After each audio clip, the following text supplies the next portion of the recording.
안녕하세요. 저는 유럽에서 프로덕트 매니저로 일을 하고 있는 릴리라고 합니다. 정확하게 말을 하자면 유럽, 스페인에서 살고요. 글로벌 테크 회사에서 일을 하고 스페인도 살고 있는 프로덕트 매니저입니다. 오랜만에 이렇게 카메라를 켜게 된 이유는 다름이 아니고 올해 초에 최대한 작년에 읽었던 책들을 추천하고 좀 이야기하는 영상을 꼭 찍어보고 싶었어요. 오늘 솔직히 회사 오피스 갔다가 와서 지금 9시 10분이에요. 물론 저녁 먹고 내일도 받고 뭐 이러면서 집에 늦게 온 것도 있지만 굉장히 피곤한 상태인데 이걸 지금 찍지 않으면 안 찍을 것 같아서 찍어두려고 합니다. 제가 일단 프로덕트 매니저이기 때문에 프로덕트 매니저들을 위한 책을 추천은 하는데 테크 쪽에서 일을 하시는 분들에게도 도움이 될 수 있고요. 그 분야가 뭐 소프트웨어 엔지니어일 수도 있고 비즈니스 애널리스트, 뭐 데이터 애널리스트일 수도 있는데 전반적으로 프로덕트 매니저한테만 국한되는 스킬이나 지식에 대한 책들이 아니고 어떤 일을 하건 좀 활용할 수 있는 그런 책들인 것 같아서 저는 프로덕트 매니저지만 비슷한 일을 하시는 분들에게도 좀 도움이 될 만한 책들일 것 같아요. 읽었던 책들 중에 기억에 남는 거, 추천하고 싶은 책을 4가지만 선정을 했는데 제가 한국 분들에게 추천을 할 생각을 하고 책을 고르고 읽는 게 아니다 보니까 책을 읽고 나서 이렇게 보면은 한국어 번역본이 없는 경우들이 종종 있어요. 저는 어쨌든 외국에서 일을 하고 외국에서 생활을 하고 하다 보니까 영어로 책을 읽으려고 하고 추천도 영어로 된 책을 받기도 하고 이러다 보니까 영어로 된 책을 읽게 된 경우인데 그래도 번역본이 있는 경우에는 번역본이 있다고 말씀을 드리고요.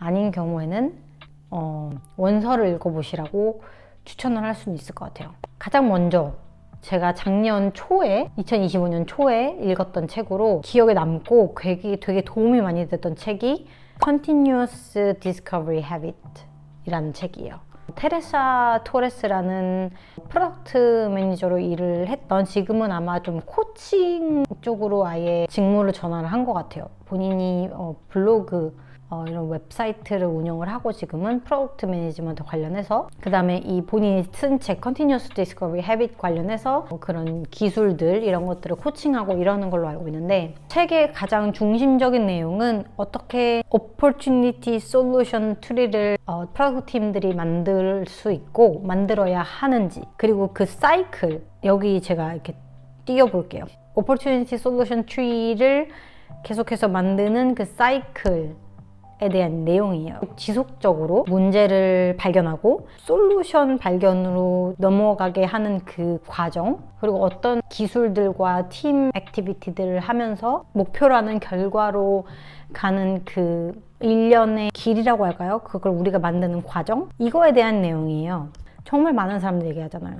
Outcome over output. 아웃풋이 아니라 결과, 지표를 목표로 하고 거기에 집중을 해야 되는데 그러면 그 목표 설정은 어떻게 할 것이냐에 대한 내용 그 다음에 목표 설정됐으면 그 목표로 도달을 어떻게 할 거냐에 대한 이야기들을 계속 풀어가는 게 결국 프로덕트 팀의 일이거든요. 현실에서 많이 적용을 할 수 있을 만한 스킬들 뭐 예를 들어서 유저 인터뷰하는 스킬 같은 것들도 다루고요. 그 다음에 assumption testing. 팀이 만약에 어떤 아이디어가 있는데 이 아이디어가 진짜로 좋은 아이디어고 진짜로 문제를 해결하는 아이디어인지 어떻게 빠르고 쉽게 테스팅을 해서 가치를 가져올 수 있는 아이디어인 건지 아니면은 우리가 생각했던 거랑은 다른 방향으로 갈 수도 있기 때문에 그거를 빠르게 캐치해서 결국에는 이게 결과에 도달하는 방법이 아니라면 그거를 빨리 버리고 다른 것도 우리가 생각했던 것들을 빠르게 다시 조합을 해서 결국에는 목표로 계속해서 나아가야 되는 거기 때문에 그거에 대한 내용이에요. 저는 이제 막 시작하는 프로덕트 매니저들에게도 되게 좋은 책일 것 같고요. 좀 제가 느끼기에는 프로덕트 매니저 처음에 이제 주니어 아니면은 좀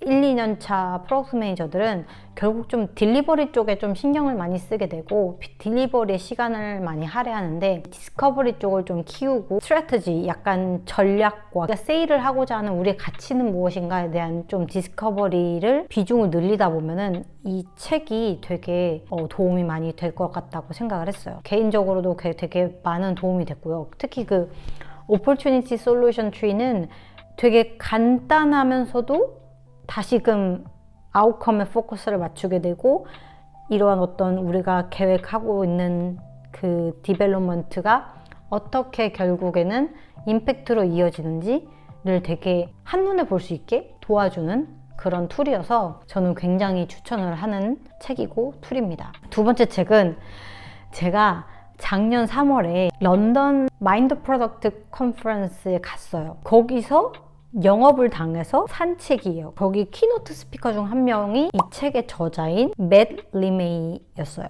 그분이 제가 알기로는 프로덕트 매니지먼트 in practice인가? 아무튼 좀 프로덕트 매니지먼트 관련한 다른 유명한 책을 썼다고 저는 알고 있어요. 근데 저는 그 책을 보진 않았고요. 이번에 컨퍼런스에서 처음 보고 키노트도 들은 건데 되게 재밌었어요. 인터랙션도 되게 좋고 지루하지 않게 얘기를 재밌게 하고 그보다 더 중요한 거는 그 말하고자 하는 내용이 저한테 너무 와닿았어요. 얘기를 했던 게 요즘 그러니까 AI 시대가 되고 테크 붐이 있었다가 팀들을 자르고 사람들을 잘랐던 게 한창 이슈가 됐었잖아요. 요즘에도 그 레이오프가 있는 것 같은데 그 얘기를 하면서 그러니까 그 레이오프를 하면서 회사들이 하는 얘기가 프로덕트 팀들이 임팩트를 만들지 못하기 때문에 이렇게 상황이 됐고 프로덕트 팀들이 일을 제대로 못한다는 식으로 어떤 기사가 났던 것 같아요. 그래서 그걸 보면서 결국에는 프로덕트 팀들은 임팩트를 무조건 최우선으로 해야만 한다라는 결론에 도달한 내용이에요. 되게 직관적이고요. 되게 고민을 많이 하고 경험이 많다고 느껴지는 그런 책이에요. 이분도 많은 프로덕트 팀과 회사들을 코칭도 하고 워크숍도 자기가 주관을 하고 하면서 이것저것 배운 것도 있지만 아주 정확하게 어떤 문제점들이 결국 프로덕트 팀에서 발생할 수밖에 없는지 이런 것들을 잘 짚어주고 왜 결국에는 임팩트 퍼스트가 되어야만 하는지 그리고 왜 그게 프로덕트 팀과 프로덕트 매니저한테 그게 왜 중요한지에 대한 내용을 되게 직관적으로 얘기를 해요. 그 내용 중에 하나가 당신이 프로덕트 매니저인데 왜 니네 팀이 우리 회사에 필요해? 라는 질문을 받았을 때 대답을 제대로 하지 못하면은 당신은 숙제가 많이 남아있다 라는 내용이었어요. 그러니까 그럼 프로덕트 팀들이 원래부터 존재를 하니까 그냥 있는 거예요. 내 존재의 이유를 증명해야 될 필요가 없는 팀들이 있어요. 그리고 그게 당연시 되는 경우들도 있어요. 그 회사마다 다를 수도 있지만 그런 식으로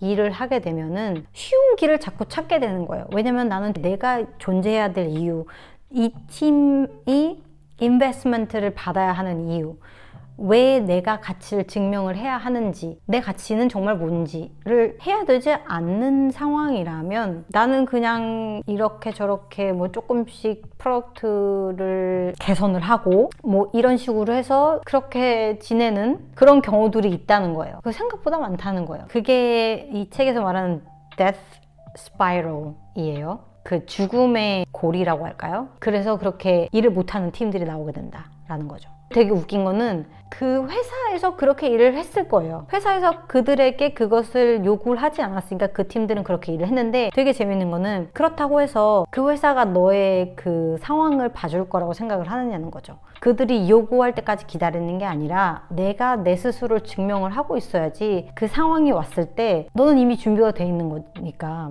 너의 팀이 어떤 가치를 회사에 가져오는지 어떻게 회사 목표를 이루는데 기여를 하고 있는지를 내 스스로가 너무 잘 알아야 되고 그거를 피치를 할 수 있어야 된다는 거죠. 저는 그거를 보면서 아, 내가 생존적인 어떤 그런 간절함이 없는 상태로 일을 했지 않았나 싶은 생각도 있었어요. 물론 회사가 당장 엄청난 목표를 가지고 이걸 하지 않으면 회사 무너져 약간 이런 상황은 아니지만 약간 그런 마인드일 정도로 생각을 해서 팀이 그래서 우리가 지금 우리 회사 목표가 A인데 어떤 것들을 우리가 먼저 우선으로 해야지 이 목표를 달성하는데 이 정도의 기여를 할 거라고 우리가 예상을 할 수 있는가인 거죠. 근데 그걸 알고 모르고는 진짜 확연히 달라요. 내가 그거를 안 상태면은 누구와 얘기를 해도 되게 자신감이 있어요, 회사에서. 나는 내 가치를 아니까. 나는 내 팀의 가치를 아니까. 그게 되게 너무 와닿고 그 책을 읽고 저도 그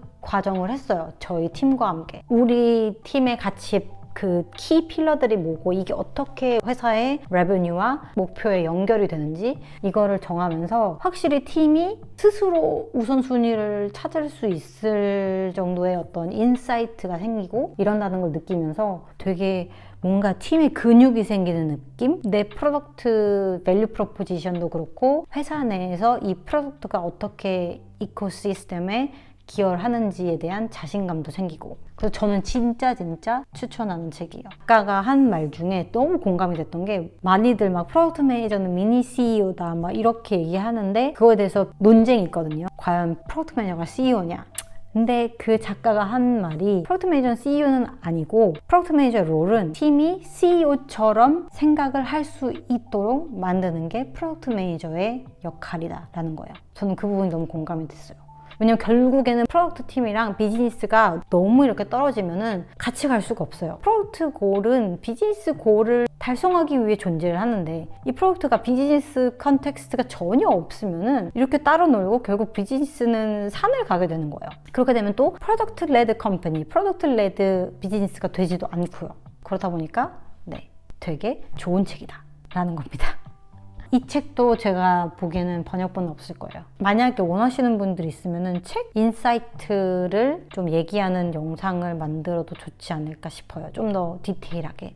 근데 진짜 좋은 책이에요. 그 다음에는 린 분석, 린 아날리틱스. 린 분석은 한국어 번역본이 있더라고요. 이거는 그 린 스타트업하고 연관이 된 책인데 그 린 스타트업의 과정들의 스타트업과 비즈니스 프로덕트가 성공을 하는데 데이터의 역할 그리고 데이터를 어떻게 활용하는지에 대한 그런 내용이에요.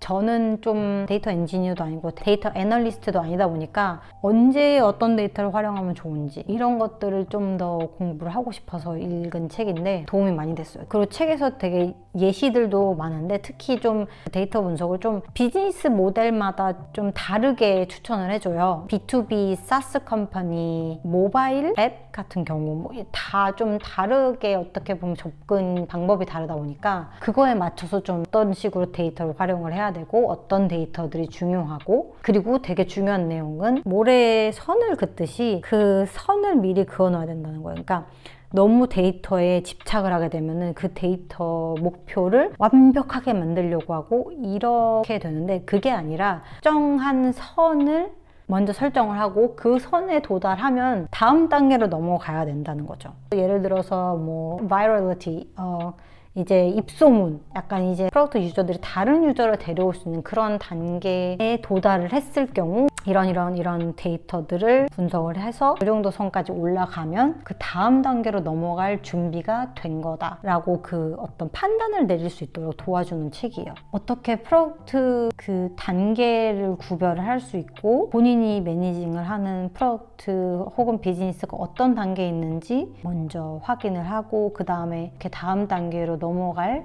계획을 하고 분석을 할 수 있을지 그런 것들을 고민하고 계획을 하는데 되게 도움이 많이 되는 책이에요. 그래서 저는 되게 솔직히 막 엄청 재밌는 책은 아니에요. 그렇다 보니까 조금 읽는 데 오래 걸리긴 했는데 확실히 되게 유용한 책이에요. 마지막은 조금 프로덕트 매니지먼트 스킬이라기보다는 임포스트 신드롬과 관련해서 되게 도움이 많이 되는 책인데요. 마지막 책은 Take Back Your Power 라는 책입니다. 이 책은 데보라 리우라는 페이스북 마켓플레이스 대표를 했었고 Ancestry라는 회사의 CEO를 맡았던 되게 프로덕트, 특히 실리콘밸리 프로덕트에서는 되게 유명한 여성 프로덕트 매니저이자 좀 프로덕트 리더거든요. 아시안계 아메리칸으로 알고 있고요. 이렇게 높은 자리에 올라갔고 성공한 프로덕트 매니저 그 여성 리더가 쓴 어떻게 보면 본인의 경험에서도 있었던 그 임포스터 신드롬과 본인이 목소리를 크게 내기까지 겪었던 어떤 일련의 과정들 이런 것들을 소개를 하면서 어떻게 내가 내 목소리를 찾고 어떻게 내가 나 스스로를 지지를 할 수 있는지 대한 어떤 방법들을 제시하고 다른 여러 여성 리더들이 겪었던 어려움 그리고 어떻게 그것들을 극복했는지에 대한 이야기들을 담아서 읽는 사람들에게 좀 임포스터 신드롬을 극복할 수 있도록 도와주는 책이에요. 저는 서양에서 사는 아시아인으로서 되게 공감도 많이 했고 용기도 많이 얻었고 대학교 졸업하고 저는 해외에 나왔기 때문에 특히 완전 교육은 진짜 한국 교육을 받았고 한국 가정에서 자랐기 때문에 이 데보라 리우도 아시아 가족들한테서 자랐고 심지어 아시안 교회에서 남편을 만나고 막 이랬던 걸로 나와요. 그러다 보니까 그런 교육과 가정 환경에서 자라다가 이런 서양 애들이랑 일을 해야 되는 환경에 놓이면은 또 그게